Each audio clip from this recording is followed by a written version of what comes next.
start off straight away. Dr. Plonk. What? Why Dr. Plonk? Dr. Plonk is my alter ego. Your alter ego? Yes. Okay. So I have a day job that isn't involving wine, but my passion is wine. So Dr. Plonk is driving my passion. Right. What's your day job? I'm a doctor. Oh, right. That's my unknown. Right. That's your useless but interesting fact. Yeah, useless but interesting fact, right. yes. So I put people to sleep and wake them up again. Right. Okay. That's all I do. Right. You might need to explain what your actual role is, because people might be thinking, you might be doing something you shouldn't be. No. No? No, I'm fully qualified. You're fully qualified? And how long has a passion for wine been there? So the beginning of my wine journey started back in 2006, was my first vintage. Yeah. That was when the Good Doctor was born. He was my first alter ego, basically. Right. So he started after I was hanging out with some cool young wine guys who set up a winery studio called Redheads, and there were a group of 20-odd young guys doing small batch winemaking, doing all sorts of different varieties and winemaking styles. So that's where where Dr. Plonk began, but in the initial version of the Good Doctor. And how many vintages have we been through? So I started in 2006. Yep. So I've got every vintage of my initial Good Doctor wine, the Good Doctor's Tonic, from 2006 to current. First up, obviously we're doing alternate or / emerging varieties. Yes. So what's something different that you've brought on? Obviously the label's a little bit different. You need to tell me about that first. So this is the Fu Manchu range. So Dr. Plonk has evolved into not only the Good Doctor, but Dr. Fu Manchu. Right. So, but the Fu Manchu is more about my moustache than being the villain that he was made out to be in books in the past. But this is essentially a complete opposite in style compared to the Good Doctor. All right. Well, so it's young. Let's elaborate on that. The Good Doctor's made old style. Yes. Traditional, let's say. More traditional. Yep. Certainly a very structured style of wine that is designed for longer term cellaring, and certainly we'll look at it later. The Tannat in there, which is the initial alternate varietal that I started working with, it needs time. Okay. But we'll talk through that. Yeah, right. And the Fu Manchu is the complete opposite to that. Ah, so this is drink now, young, smashable. Oh, sorry. Oh yeah, you saw the hint. Come on. Young, smashable. And it's definitely for the drink now. Yeah. So when was this bottled? So this is 2021. So it was bottled only about 3 months ago. Okay. Yeah. And have we even said what it is yet? So Carignan's a variety that comes from the south of France, the north of Spain. Used to be blended away with Tempranillo. Okay. That's my understanding of Carignan. Here in the Vale, there's more small batch plantings of Carignan coming through to be made as a single varietal. Okay.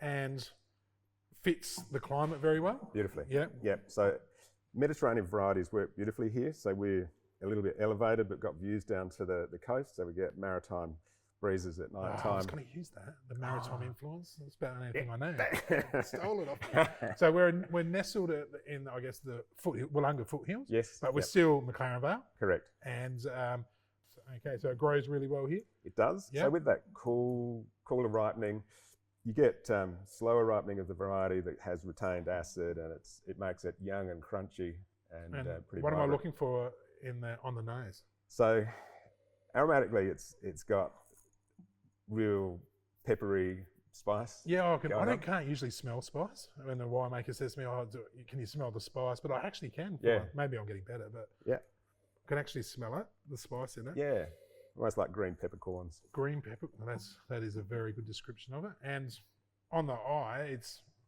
reasonably dark, isn't it? Yeah. Like certainly this is picked early so that it retains the acid and has juicy vibrancy associated with it. If you leave it on the vine for longer, which is probably more of the older style of winemaking, you get a deeper colour, more tannin. So it is quite a tannic, can be quite a tannic variety. But picked early, made fresh, drink now. Drink, okay. Drink now, hurry up and drink. Okay.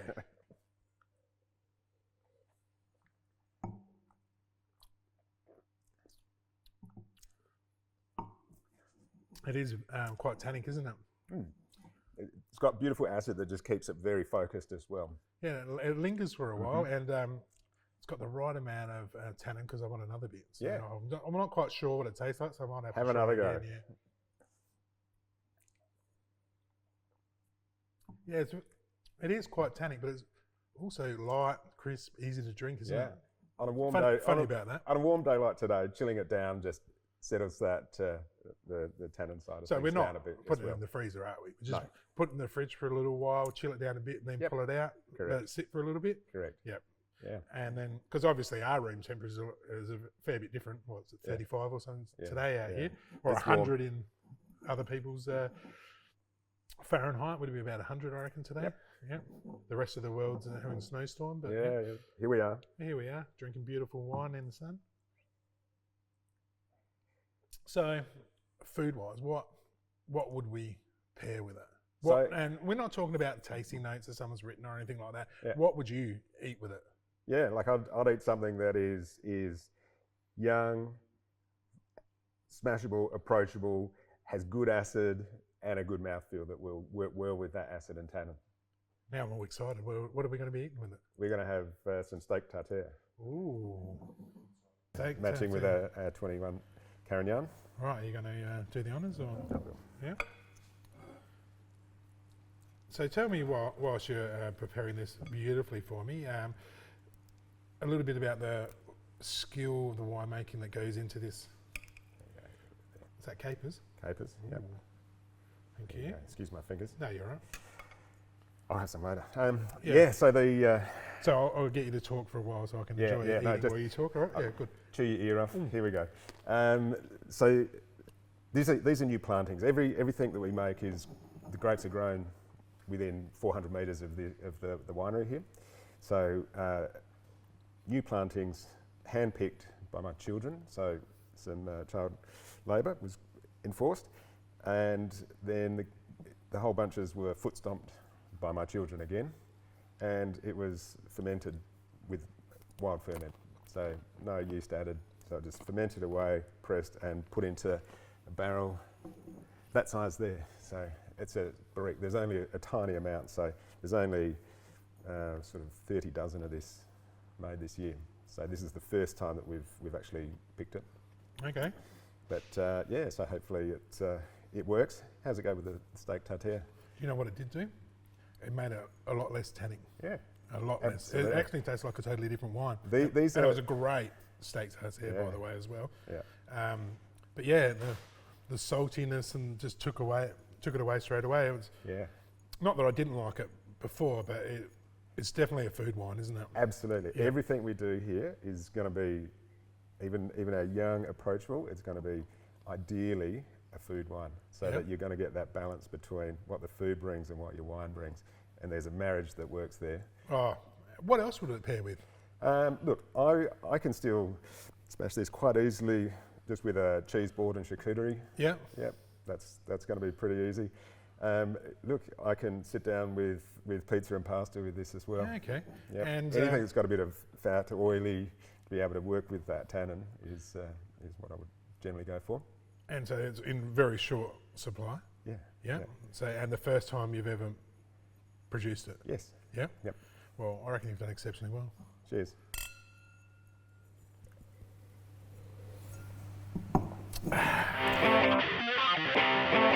So we've somehow, I'm not sure how, man, we're supposed to do one wine, but somehow you snuck on another wine, and alternate, emerging, where does it fit?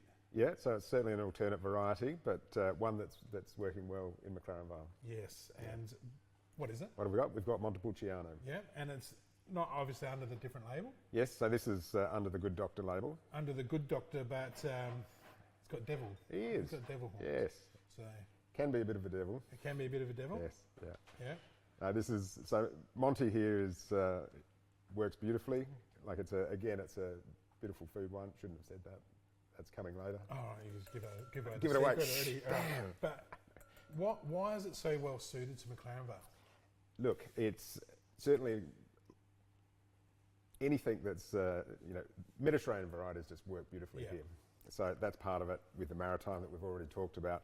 But certainly the geology and the soils around here work beautifully with Monty. So we're in. Yeah. Tell me a bit more about the geology, because I'm actually fascinated by it. Because it's very different here than, say, the sands at Blewett Springs. Yes, or, yeah. Like it is interesting. Like all over, there are micro climates and micro geology that impart very different characters to the wine. Yeah. So here, just up behind us where the Willunga Hills are, that's probably 400 million years old. Whereas where we are, even on the foothills here, we are the soil that comes down over time. It's more clay, but there's also sand and gravel. Yeah. So the clay is what gives the tannic structure to all of the grape varieties. So classically, Montepulciano is not the most tannic, but certainly the Montepulciano that we grow here certainly has the structure. And it's grown out the front. Everything from that you make is grown on site. On site, Yep, and made here, and it'll be bottled here as well. So you look thirsty. Sorry, I'm slow under the uptake. I was thinking, how many more hints can I give? I know. Hello. So it's obviously classic Italian varietal. Yep. I think McLaren Vale's helped put it back on the map too, hasn't it? Yeah. Yeah. I think it's certainly got a distinct point of difference. Yeah, and the Barossa obviously do it pretty well too, as they keep telling me. Don't forget about mentioning us. Where else in Australia does a good Monty? Well, I'm trying to think. Yeah. I don't have many other options in my head right now. No, all right. So only McLaren Vale. I mean, only South Australia. The centre of wine. The Riverland. Yep. Actually producing some nice Monty at the moment as well. Yep. So I've been told. Well, we're heading up there shortly. But going back to this, it looks very dark. Very. Yes. So we're moving up in the wine side of things. This is a wine that's going to give you a much more of a big hug. Yeah. When you look at it, so certainly it's got the intensity of colour, and aromatically it's certainly very expressive. Yeah, I was smelling a lot more fruit. Yeah, it's certainly got more dark berry, almost cherry-like. Yep. Is that correct? You don't have to agree. No, it's that end of the spectrum for sure. Yep. So dark red fruits. Yeah, is that what you would say? Yep. Yeah. No, I don't smell the spice like I did in the previous. Yeah. Yep. Yeah. Which is partly the whole bunch that was in there, but also the variety. So how was it? I know. I mean, a little bit intrigued by how do you manage the tannin in it? Yeah. So when we grow our own fruit here, we've got the capacity to control pretty much every step along the way. Yeah. How, when we bunch thin, when we pick, so you can manage your yield or crop growth. So you can concentrate your fruit, but also you can pick it earlier or later. So tannin ripeness is a tricky balance between picking too early, where it's green and can be a bit more astringent, and then too late, which is then going to be too big. Very. Yeah. Yep. All right. So it's managing that, but also then in ferment, how long you leave the wine fermenting on skins, because that's where and skins and seed is where you get your tannin from. Okay. So you're doing it less because just trying to be able to manage those tannins in a way that makes it more approachable. Cheers. So this is the 2020 Montepulciano. So another year older, spends a little bit more time in oak, but not much.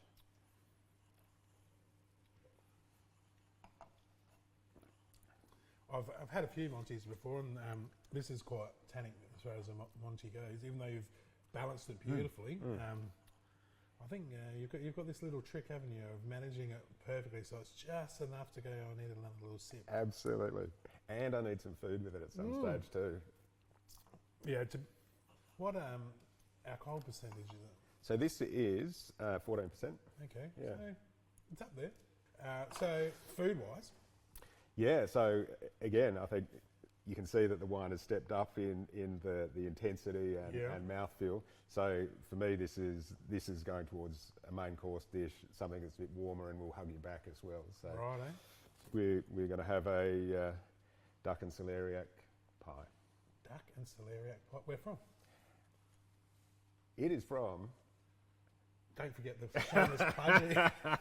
They're not going to give us any more food if we don't plug them. No, the Uprising Baker. The Uprising Baker. Yes. Tell me a little bit about Sorry, Davina. Tell me a little bit about the Uprising Baker. So Davina, she's a gorgeous mate and a chef who's worked in the local area for a long time, but she's starting her own baking business, and it's a cracker. Yeah. So she's done the duck for us today. Yeah, and we were supposed to give her a plug, and you forgot her name, but Yeah. Absolutely awesome. All right, so Back in. right.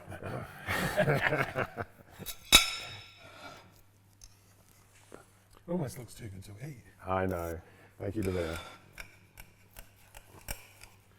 Oh, I'll turn it that way so the camera can see it Yum. as well. Yeah, there's a good dose of Monty in there. Well, the wine's in there, Yeah. is it? Infused. Wow. Hence the colour that's going on.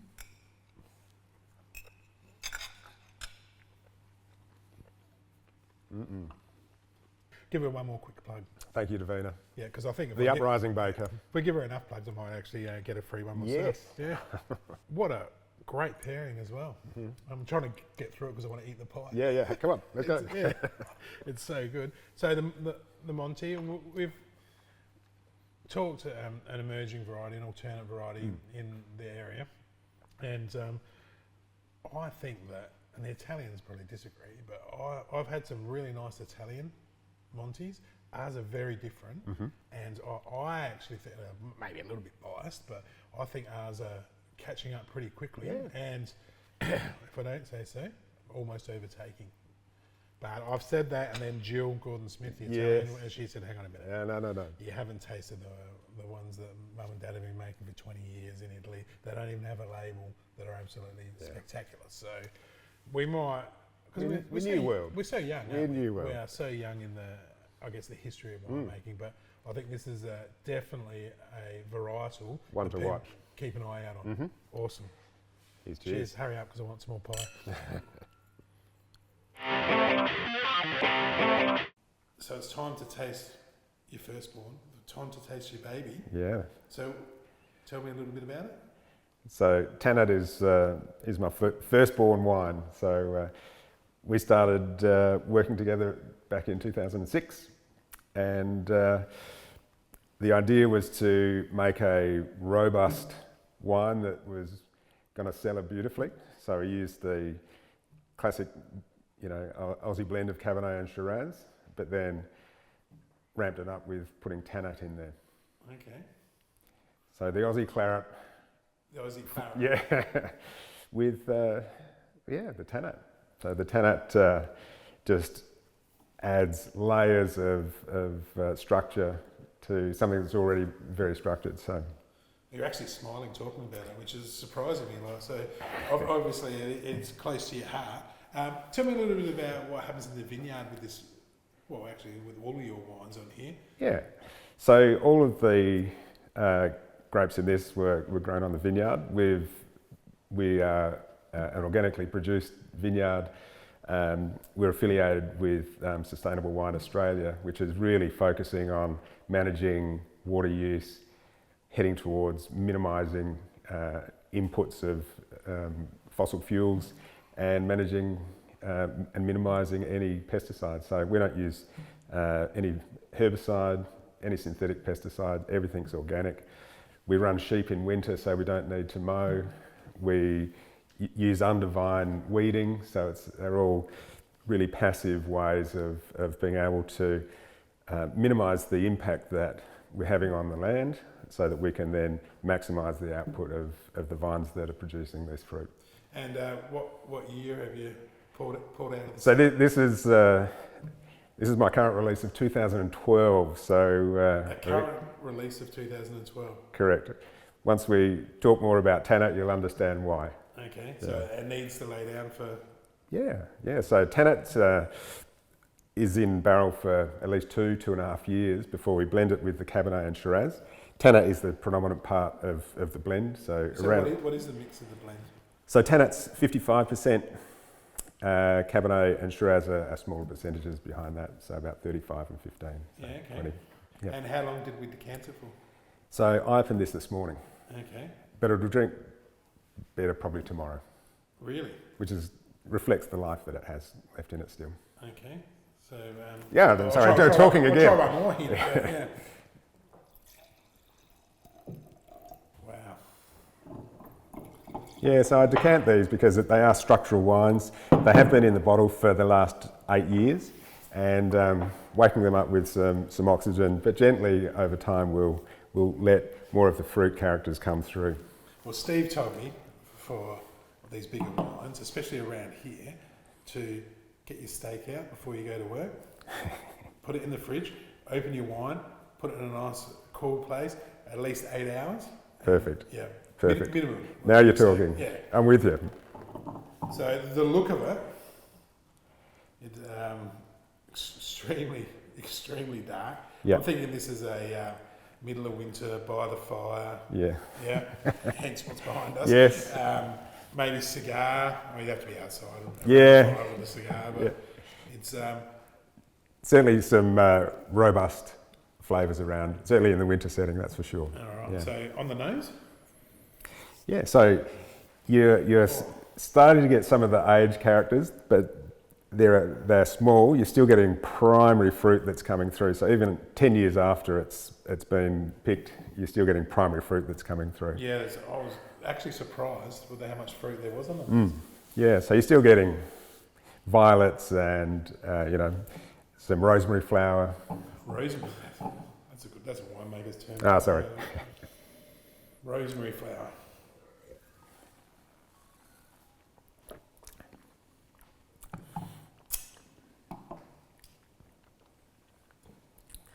The lip smacker.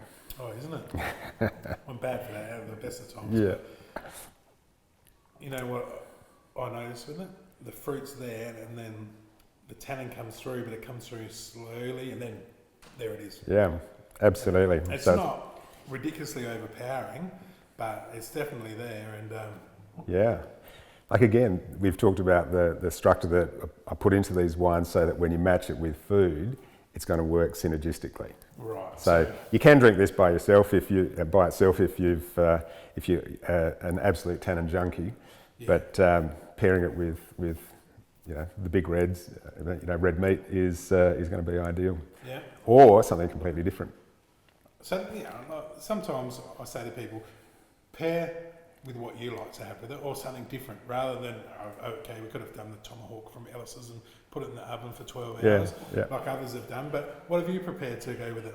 So we've got a bitter chocolate brownie with a maple bacon dressing, well, on the top.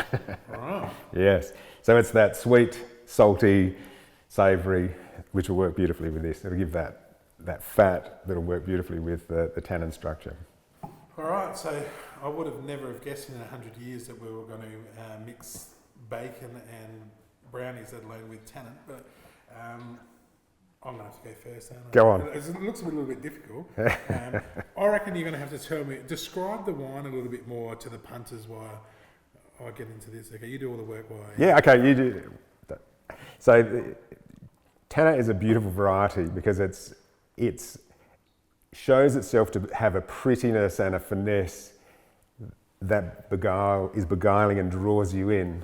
And then once you put the wine on your palate and let it do its structural thing in your mouth, it works quite differently. It then stands up, and that's the bit that you have to manage to be able to get that prettiness and the structure working beautifully. And obviously time is helpful. Blending it with different varieties, the Cabernet and the Shiraz, help to moderate it. But it's the time that brings it all together beautifully, I think. So that this is an aged wine of finesse that it works beautifully on all the senses, I think. I'll tell you what, that was a cracking pair. You like it? Yeah. Can you talk and I'll try? Yeah. Yeah, thanks. Okay, if I have to. So I reckon this is one of the heaviest wines I've ever had, and the fact that we matched it with a brownie and bacon, the tannin didn't disappear, but it softened it a lot, and it brought that fruit, because there's a lot of fruit at the front of it still. Absolutely. Especially for how old it is. And the first mouthful, the tannin teaches you a lesson. I'm here. But the more you have of it, I think maybe your mouth gets used to it, but it lasts a fairly long time as well. Yeah, certainly. It softens off, but just enough like all your other wines. I might just have to have that every touch more. That's superb. That is a great pairing. I do. Big ups to my mate Nigel Rich. Yeah. It's funny, he started the pairing quite a while ago. So I've had this obviously before. And so he was behind doing a wine and food matching, and he does it beautifully. Hey? Yeah. So he made Big these ups, brandies, Nigel. did He did. he? He did? Eat a man. Absolutely superb. So if people obviously are going to be intrigued by this wine, and the big wine drinkers are going to want to get their hands on it, so socials wise, we're across all the social medias, yeah? Yes, we are. We've Instagram, Twitter, Facebook. yeah. We're all there. And what's the best way for people to buy your wine? So you can buy via our online store. Yeah, so from the website? From the website, Yep. drplonk.wine. Excellent. And what about any local distributors? Where's it? Yes, so local man, Reggie, with Connect Vines is our distributor in Adelaide. So. Yeah, okay. So any bottle shops or? Yeah, so East End Cellars, Parafield Airport Liquor. Okay. There's a Guys few like guys. ours are good blokes, aren't they? Yeah, they are. And They love the Tannat. What about restaurants?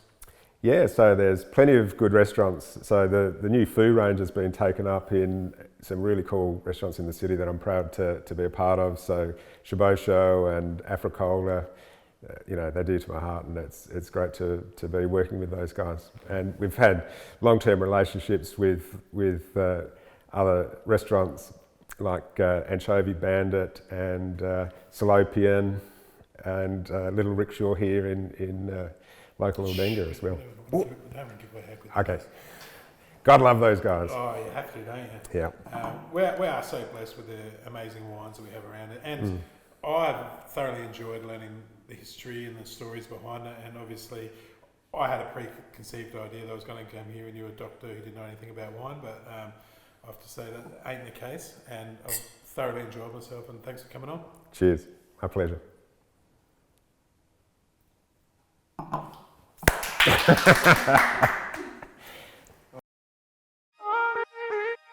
When your heart is racing, racing at